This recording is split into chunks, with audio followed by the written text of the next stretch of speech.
शांति। आज 8 जून 2021 की बाबा की मुरली। मीठे बच्चे, सदा याद रखो कि हम अविनाशी आत्मा हैं। हमें अब बाप के साथ पहले तबके फ्लोर में जाना है। प्रश्न: कौन सी मेहनत तुम हर एक बच्चे को अवश्य करनी है? उत्तर: बाबा तुम्हें जो इतनी नॉलेज देते हैं उसे अपने दिल से लगाते रहो। अंदर ही अंदर उसको मनन कर हजम करो, जिससे शक्ति मिलेगी। यह मेहनत अवश्य हर एक को करनी चाहिए।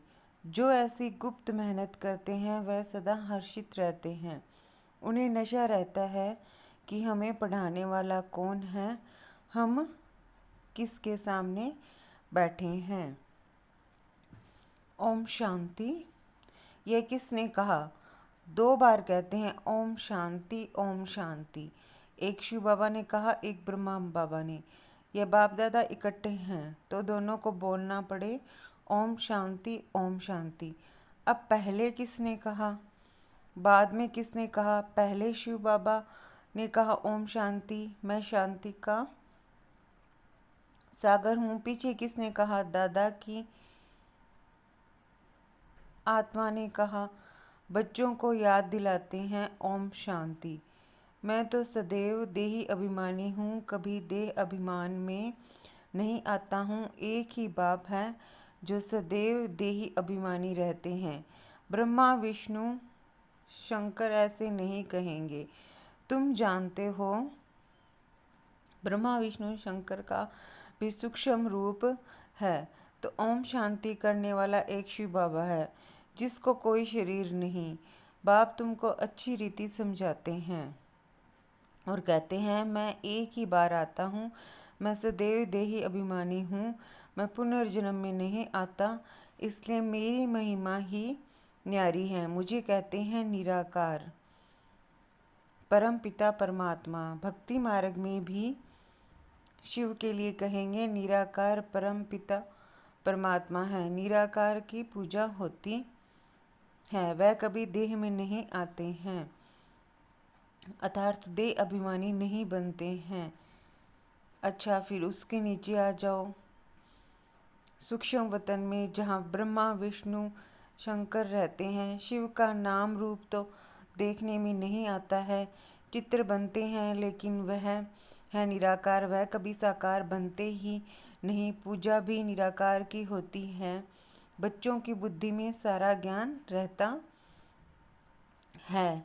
भक्ति तो की है, चित्र बच्चों ने देखा है। तुम जानते हो सतयुग त्रेता में न चित्रों की भक्ति होती है न विचित्र की। बुद्धि में आता है परमपिता परमात्मा विचित्र है, उनका न सूक्ष्म न स्थूल चित्र है।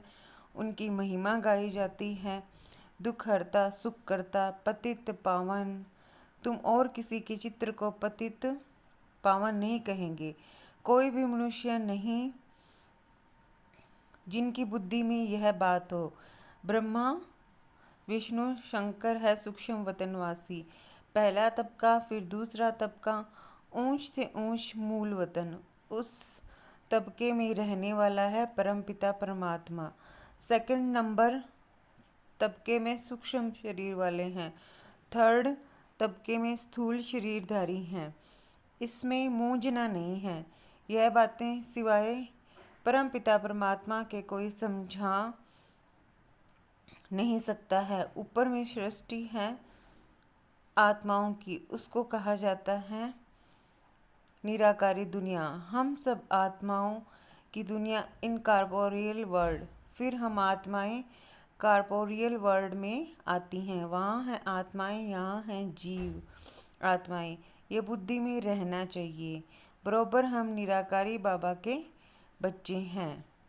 हम भी पहले निराकार बाप के पास रहते थे। निराकारी दुनिया में ही आत्माएं रहती हैं जो अभी तक पार्ट बजाने के लिए आते रहते हैं साकार में। वह हो गया निराकार बाप का वतन। हम आत्मा हैं, यह नशा होना चाहिए। अविनाशी चीज का नशा रहना चाहिए, विनाशी चीज का थोड़े ही होना चाहिए। देह के नशे वाले को देह अभिमानी कहा जाता है। देह अभिमानी अच्छे व आत्माभिमानी अच्छे। सेंसिबल कौन? आत्माभिमानी। आत्मा ही अविनाशी है, देह तो विनाशी है। आत्मा कहती है हम 84 देह लेते हैं। हम आत्मा परम धाम में बाप के साथ रहने वाली हैं, वहाँ से आते हैं यहाँ पार्ट बजाने। आत्मा कहती है ओ बाबा, साकारी सृष्टि में है साकारी बाबा, निराकारी सृष्टि में है निराकार बाबा। यह तो बिल्कुल सहज बात है। अब ब्रह्मा को कहते हैं प्रजापिता ब्रह्मा, सो तो यहाँ ठहराना, वहाँ हम आत्माएं सब एक बाप के बच्चे ब्रदर्स हैं। बाप शिव के साथ रहने वाले हैं। परमात्मा का नाम है शिव, आत्मा का नाम है सालिग्राम। आत्मा का रचयिता चाहिए ना, दिल में हमेशा बातें करते रहो। जो ज्ञान मिला है वह अपने दिल से लगाने के लिए मेहनत करनी है। आत्मा ही विचार करती है। पहले पहले तो यह निश्चय करो कि हम आत्मा बाप के साथ रहने वाले हैं, हम उनके बच्चे हैं, तो जरूर वर्षा मिलना चाहिए। यह भी तुम जानते हो कि यह जो आत्माओं का झाड़ है उनके पहले जरूर बीज होता है। जैसे सिजरा बनाते हैं बड़ा बाप, फिर उनसे 2-4 बच्चे निकले, फिर उनसे और निकलते, 1-2 वृद्धि को पाते पाते झाड़ बड़ा हो जाता है। बिरादरी का नक्शा होता है, फलाने से फलाना निकला।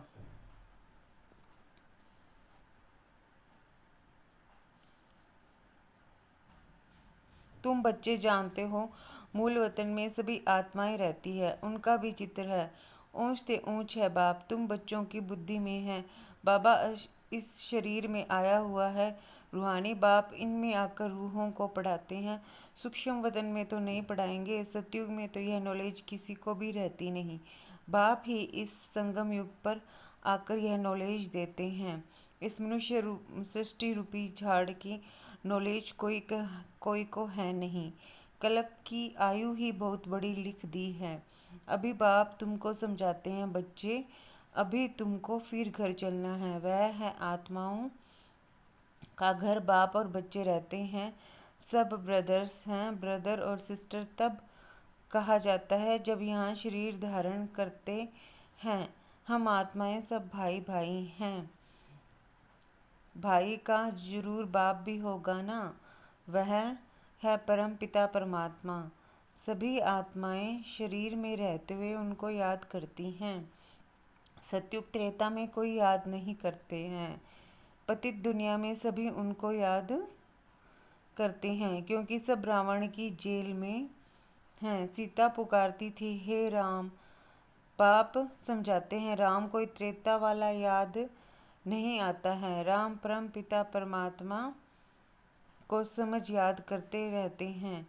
आत्मा पुकारती है अभी तुम जानते हो आधा कल्प, फिर हम किसको पुकारेंगे नहीं, क्योंकि सुख धाम में रहेंगे। इस समय बाप ही समझाते हैं, दूसरा कोई जानते ही नहीं। वह तो कह देते हैं कि आत्मा सो परमात्मा, आत्मा परमात्मा में लीन हो जाती है। बाप समझाते हैं आत्मा तो अविनाशी है, एक भी आत्मा का विनाश नहीं हो सकता। जैसे बाप अविनाशी वैसे आत्मा भी अविनाशी है। यहाँ आत्मा पतित तमो प्रधान बनती है, फिर बाप सत्तो प्रधान पवित्र बनाते हैं। सारी दुनिया को तमो प्रधान बनना ही है, फिर सतो प्रधान बनना है। पतित दुनिया को पावन बनाने बाप को आना पड़ता है।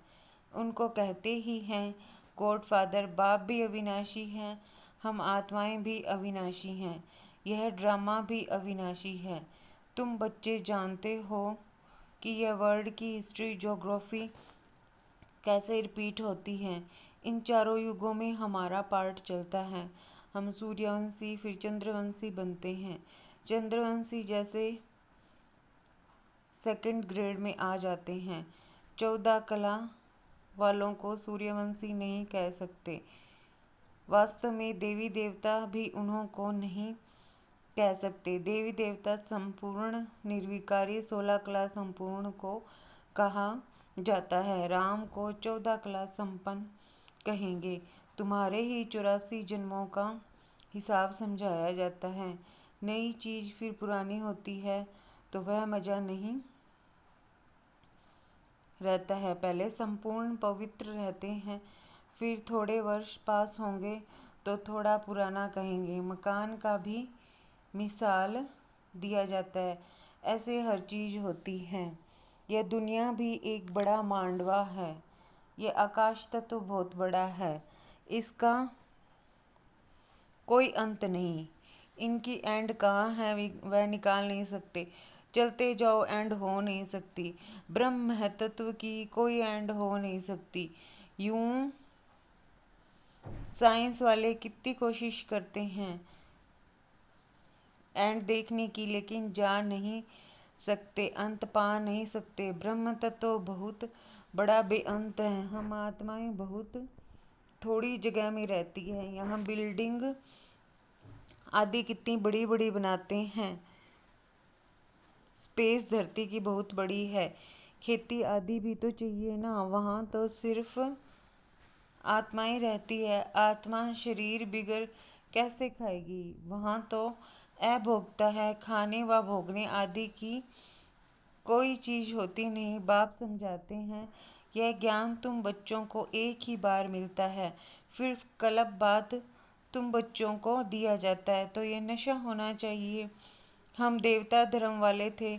तुम कहते हो बाबा आज से 5000 वर्ष पहले हम आपके पास आए थे शूद्र से ब्राह्मण बनने। अब फिर हम आपके पास आए हैं।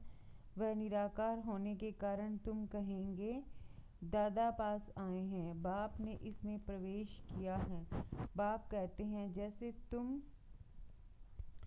आर्गन्स ले पार्ट बजाते हो वैसे ही मैं भी आर्गन्स का आधार लेता हूँ। नहीं तो मैं पार्ट कैसे बजाऊं। शिव जयंती भी मनाते हैं। शिव तो निराकार हैं, उनकी जयंती कैसे हुई। मनुष्य तो एक शरीर छोड़ दूसरा लेते हैं। बाप कहते हैं मैं कैसे आकर तुम बच्चों को राजयोग सिखाऊं। मनुष्य से देवता बनाने के लिए राजयोग बाप ही आकर सिखाते हैं। मुझे ही पतित पावन ज्ञान का सागर कहते हैं। मुझे झाड़ के आदि मध्य अंत का मालूम है।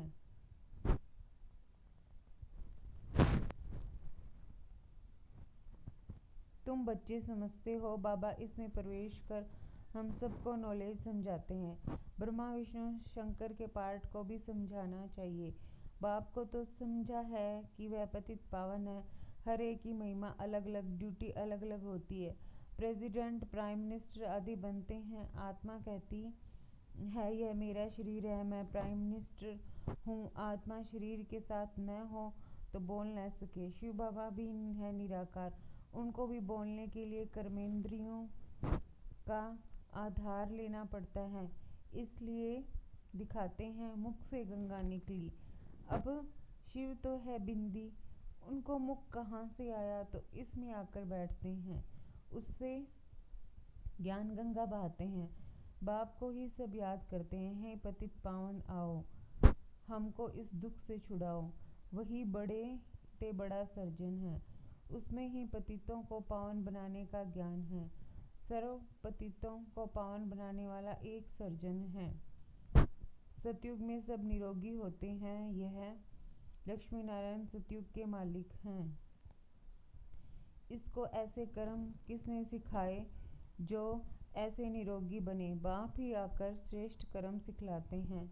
यहाँ तो कर्म ही कूटते रहते हैं। सतयुग में तो ऐसे नहीं कहेंगे कि कर्म ऐसे हैं। वहाँ कोई दुख रोग होता नहीं। यहाँ तो एक दो को दुख ही देते रहते हैं। सतयुग त्रेता में दुख की बात होती नहीं। जो कहा जाए कि यह कर्मों का भोग है, कर्म अकर्म विकर्म का अर्थ कोई समझ ही नहीं सकते हैं। तुम जानते हो हर एक चीज पहले सतो प्रधान फिर सतो रजो तमो बनती है। सतयुग में 5 तत्व भी सतो प्रधान रहते हैं। हमारे शरीर भी सतो प्रधान प्रकृति के होते हैं। फिर आत्मा की 2 कला कम होने से शरीर भी ऐसे बनते हैं। सृष्टि की भी 2 कला कम हो जाती है। यह सब बाप ही बैठ समझाते हैं, दूसरा कोई समझा न सके। अच्छा,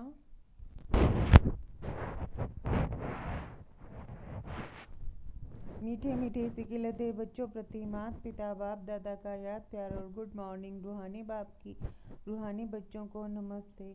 हम सब रूहानी बच्चों की रूहानी माता पिता बाप दादा को याद प्यार, गुड मॉर्निंग और नमस्ते।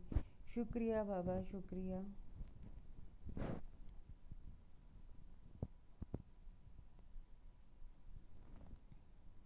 धारणा के लिए मुख्य सार। अभी से ही बाप की श्रीमत पर ऐसे श्रेष्ठ कर्म करने हैं जो फिर कभी कर्म कूटने न पड़े, अर्थात कर्मों की सजाएं न खानी पड़े।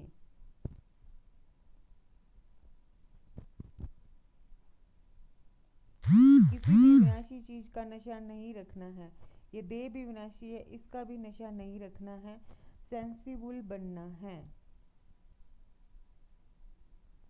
वरदान। फरमान की पालना द्वारा सर्व अरमानों को खत्म करने वाले माया प्रूफ भव। फरमान की पालना द्वारा सर्व अरमानों को खत्म करने वाले माया प्रूफ भव। अमृत वेले से लेकर रात तक दिनचर्या में जो भी फरमान मिले हुए हैं, उसी प्रमाण अपनी वृत्ति, दृष्टि, संकल्प, स्मृति, सर्विस और संबंध को चेक करो। जो हर संकल्प, हर कदम फरमान को पालन करते हैं, उनके सब अरमान खत्म हो जाते हैं। अगर अंदर में पुरुषार्थ का व सफलता का अरमान भी रह जाता है तो जरूर कहाँ न कहाँ कोई न कोई फरमान पालन नहीं हो रहा है। तो जब भी कोई उलझन आए तो चारों ओर से चेक करो, इससे माया प्रूफ स्वतः बन जाएंगे।